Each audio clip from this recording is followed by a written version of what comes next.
గత కొన్ని రోజులుగా కాంగ్రెస్ పార్టీలో ఉన్న ఇద్దరు అన్నదమ్ములకు ఏకాగ్రాలు వచ్చి అక్కడక్కడ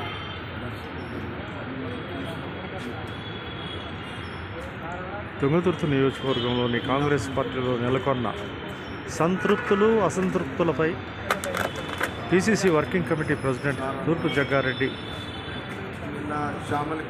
కార్యకర్తలను ఉద్దేశించి కొద్దిసేపు మాట్లాడారు. ఈ సందర్భంగా నియోజకవర్గంలో నెలకొన్న వాటి అంశాలపై ప్రదేశ్ కాంగ్రెస్ కమిటీ అధ్యక్షుడు మహేష్ కుమార్ గౌడ్, పార్లమెంట్ సభ్యుడు చామల కిరణ్ కుమార్ రెడ్డి, స్థానిక శాసనసభ్యుడు మందల సామేల్, జిల్లా పార్టీ అధ్యక్షుడుతో పాటు పలువురిని చర్చించి ఒక నిర్ణయం తీసుకున్నట్టు వెల్లడించారు. మీడియా గాంధీ న్యూస్, గాంధీ భవన్ నుంచి.